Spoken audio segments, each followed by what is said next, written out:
Hey everyone, it's Matt here, and we're going to be talking about my Predaking list.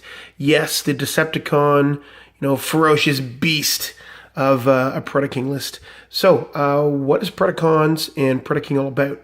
So, of all the combiners that have been released, we've had a unique theme. Menasor and Superion seem to like to play mostly defensive decks, and from what I've seen of Optimus Maximus, he's been playing a lot of bold, orange effective decks. Volcanicus, he hasn't really come to ahead with any good deck lists as of yet, but I do have one in the works that I will post later. And the Constructicons, I'm still waiting to get my copy, and I've been proxying a few lists, and they've been pretty fun to play. But Predaking, he's a bit different.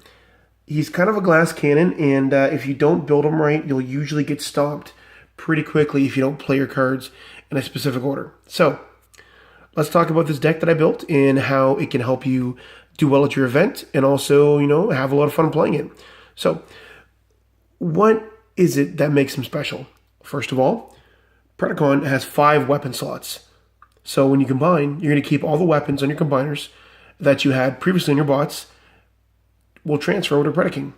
Also, when he transforms, or I should say combines, you have to draw a card and then play a card. So if you already played an upgrade in an action this turn, you get to play another one. And perhaps you may draw into something like something that'll help you out and eventually get Predaking to swing for a kill. So let's take a look at the deck and how it functions. And then we'll talk about the Predacons afterwards, because you most likely know about what these guys do. So first of all, in the deck, we're playing a various assortment of actions that will help you mostly fill your hand with upgrades and also get them onto the battlefield.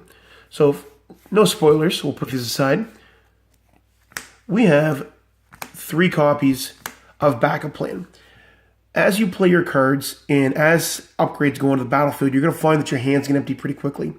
I found that I was playing against matches against King Starscream and against Dinobots and Cars where I was going through my hand so quick, and I'd find I'd just be struggling to pull back cards with green pips, such as my Predacon, Enigma or Bashing Shields, but I had nothing to switch them with because I was constantly just playing everything in my hand as fast as I could. And this will fill your hand back up if you do draw it. The white pip is nice when you do an attack flip and pull this off, so you'll get a couple more damage pips in. And you'll play this mostly when you have no cards in hand. Great card. I love it. It is a necessary card for this list. Next, we are playing 3 copies of Incoming Transmission. I was originally playing Scrounge because I found it'd be great to play 2 upgrades onto the battlefield right away, but it's not reliable if I can't specifically time it at the right time. If I had a way to see what my top card was and then play it, Torox will usually be in his ball mode before you actually go ahead and attack with him. And sometimes if you do, or if you're able to actually, pull a Torox and plan 1 and then play a Scrounge, it could work. But most times it just failed. But with Incoming Transmission, we can set up our next attack. If you have an Improvised Shield in hand, or if a card that you just want to get out of your hand that has an orange pip and perhaps you're not using right now, this will let you draw a card into your hand, place the one you're not looking for on top. Next, 2 copies of Predacon Enigma. The other one fell on the floor. So 2 copies of this one. Predacon Enigma, if you have Predaking on the battlefield, you can draw a card, and then you may play an upgrade, which is fantastic because, as I said, you have a lot of upgrades in this deck, and every one of them is necessary to make Predaking a lethal force to defeat your enemies with. Next is Supercharge. This gives you Bold 3. It's been around since Wave 1. Wonderful card. When your small Predacons will be having a bit of a hard time getting through those heavy blue pip decks, the extra oranges will actually help you out, but it will also combine pretty well with the Decepticon, Scoundrel's Blaster, which we'll talk about later. But it's pretty simple. Give your character Bold 3. Make sure that you choose the right character when you're attacking. Whatever you do, don't put it on Headstrong. I know he can take on anyone, but you want to put these on your guys that can do some damage. Next is 2 copies of Swap Parts. You're going to notice that you're going to have some items that will trigger and upgrades that will trigger when you place them down here, and swapping them back and forth, such as an upgrade that you'll want that you already swung with before on another Predacon that you want to have on one of your characters. Having these on your characters will be great for the lineup. Once Predaking actually forms, it may be a deck card you want to pitch with an incoming transmission or something else, but it will really help out in the beginning of the game, which we'll talk about some interactions later. Next is Swindled. Playing 3 copies of Swindled, so you can go ahead and fetch those upgrades, play one right away and then play one for your turn, get those weapons out there so your Predacons can do the damage, get a kill in. It's incredibly impressive. I find that this card has seen so much play, and I love the fact that you get to play 2 upgrades a turn when you get this puppy out in play. Last but not least, it's 3 copies of Treasure Hunt. Been around since Wave 1. Awesome card, lets you scrap the top 4 cards of your deck, put all upgrades into your hand. You're going to have a way to, cheat these out. Oh, it's so good. Now, let's talk about the upgrades in the deck. So, all right. So first of all, for our upgrades, we're going to have 3 copies of Bashing Shield. Oh, spoilers. By the way, don't mind me, my voice is still recovering from being sick for quite a while. I had lost my voice. So here we go. Bashing Shield. This is an amazing upgrade. When you're attacking and you see this come up here, not only is an orange pip that'll do damage to one of your opponent's characters, but you can also pull it back. Let's say you have a card in your hand that you're not using right now that you can use later. You can use your green pip trigger to swap it out to take this Bashing Shield on. So next turn when they drop a force field down or reinforced plating or some type of armor like a sparring gear, you can knock it off and just smash them. I love this card. It's so good. It's really effective right now in the game. I've been playing in almost every aggro deck that I've been playing lately, and I just love it. I can't say enough good things about it. By the way, when you put this on a character, scrap an enemy armor. So, yeah. Next, I love this card as well. Apparently, I love everything. So, 3 copies of Energon Slingshot. So, when you place this on a melee character, do 1 damage to an enemy. All your characters are melee, aside from one of them when they flip on the other side, but almost every one of them is a melee character. And as you're playing this, you're going to notice that doing 1 damage to someone may not seem like it's a big thing, but when you're attacking other types of small creatures, such as the combiners, it is a big thing. And when you have this trigger off with a Swindled and putting 2 down, that's 2 damage. That's solid. Or if you have a swap parts and you have 2 of these out here, and you're swapping them back and forth, that's 2 more damage you're going to get out. It is a dangerous card, and plus getting the blue pip trigger on a defense will really save your characters. I love seeing Energon Slingshot come down. People don't expect it. And you can just, someone's hiding in the corner. They get 1 health left. You drop down the Energon Slingshot. You ping them for 1. Oh, such a great feeling. Next. 3 copies of Eratic Lightning. Your Predacons don't have much defense. That being said, you're not going to have a lot of defense in this deck itself. So when this drops down here, this is specifically here to do some heavy damage, knock those other bots out, and just, give your characters +3. Orange pip is always great to actually reveal when you're attacking. The -1's not going to hurt you too much. Most of your actual Predacons will have 0 defense. Next, 3 copies of Force Field. You don't really have a lot of defense in this deck for armors, but Force Field will protect you from a large attack once Predaking comes down, or if you want to slap this on one of the earlier characters at the beginning. It may save Headstrong from an attack and keep you in a bit longer. I love the Force Field. It's been a great card since Wave 1, and I play it in almost every deck I own. A no-brainer. We have 3 copies of Grenade Launcher and 3 copies of Improvised Shield. I'm just going to get these out here now so you can see. So, after the character attacks, scrap this upgrade. Gives them +4 attack. You know what this does. Improvised Shield gives your character tough 1. You're never going to use the tough 1. This is going to be on top of your deck to attack and do the extra double orange pips.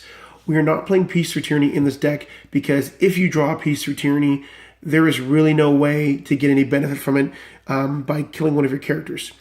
Another reason why as well is that though Torox can plan 1 and put it on top of your deck, or an income transmission can do that, it's really not worthwhile. And I've tested it and played Peace Through Tyranny, and so far every time it's come out, it just, that extra 1 point of damage really doesn't make that huge a difference, unless you're drawing all 2 or 3 in a row.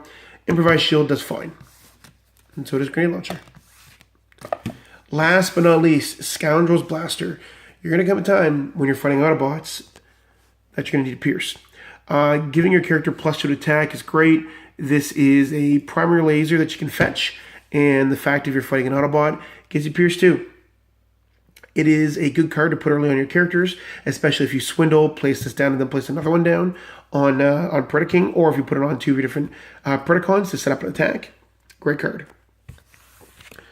So that is the deck. Let's take a look at the characters. All right, so Rampage. Rampage is very situational. Oh, there's a glare there. So Rampage is situational. His abilities, he has Pierce 2 built into him, and his other abilities that whenever an enemy is KO'd, you repair 1 damage from each of your Predacons. This is vital that you get Rampage flipped usually on turn 2 for you. You're going to want to make sure you flip Dive Bomb on turn 1 at all times, but usually Rampage will want to be your turn 2 flip because you're probably going to KO someone on either turn 2 or your 3rd turn. And healing your guys 1 hit point after they've been taking that damage is very important because you're going to need to last from your ongoing attacks you're going to be taking from your enemies. Next is going to be the person we were just talking about, Dive Bomb. Dive Bomb will most likely be your first flip because he lets you fish in action out of someone's hand. So when you flip to this mode, your opponent reveals a card at random from their hand. If that is an action, you then scrap it. So there's a chance that you may not actually be able to trigger this, but if you do, you're taking someone's card from their hand, which is a huge advantage, meaning they're losing 1 card that they could have played. Next, we have Razor Claw, the leader. Razor Claw has bold 1, and when you flip to this mode, he has the legendary SRB's ability, which is this can attack an untapped character this turn as though it were tapped. He has pretty decent stats, joking, for for a Decepticon. He does have the leader icon. Fortunately, a Matrix leadership will not work on him because he is a Decepticon, but I love this guy. Bold 1's great. Pretty simple. You're going to want to swing with Razor Claw when you have a grenade launcher or when you're able to set up your turn with an incoming transmission, knowing you're going to get those orange pips, perhaps slapping an Eratic Lightning down on him, or, if you have to, even putting down an Energon Slingshot. Anything that gives him a bit more attack will do the works. Next is Taurox. Taurox, if you find that someone is repairing their characters, you're going to want to make sure that you leave him in his bull mode as long as you can. If you do have a good turn where you can set up and plan 1 with an Improvised Shield, or you have a Supercharge, you know you're going to get a lot of orange, make sure you flip Taurox that turn. He does have a terrible defense, so be careful about that. And the last of the Predacons, we have Headstrong, everybody's favorite trap song. So Headstrong has Brave 1, a very terrible attack, and 2 defense, 5 health. So I had a situation where someone attacked with a Dirge, just someone playing a casual deck, and then KO'd him with it. I felt so embarrassed. It was hilarious, but I felt so embarrassed. And, and KO'd him to get that on tap. But Headstrong most times will usually go down pretty quickly. The fact is that you can if you can throw a Bashing Shield down to him, or a Force Field to help you out, or even repair him with Rampage's ability, it can help out quite a bit. Now, if you're able to go ahead and swing with Headstrong, you don't want to ever flip him into his other mode unless you have to. You usually flip to his other mode once he's in the actual KO zone. So yeah, that is your deck for the Predacons and Predaking. Now, there are some alternate cards that I have been playing in it that I took out. I was playing Power Sword, though I found that the Bold Constant 3, it was very situational to actually get it down on them. You can try Power Sword. It may help you out. It may be good. Ready for Action is another option as well to untap your characters so you can get a couple extra attack phases. Energon Axe can be good, but your characters have such low health that most times after they swung, they'll usually die, that you won't get the actual Energon Axe on them. Someone also recommended to me to go ahead and play, I believe it was Zap, but I still find Zap isn't worth it. So yeah, that is my Predacons list. I hope you like it. Feel free to play it, to steal it, to take it to your local event and do some damage and fight some people. And let me know what you think down in the comments. I've been away for a little bit, recovering from the flu. So now that I'm back, I will post my new Nemesis Prime list soon, probably this week. And I hope you guys enjoy that one as well.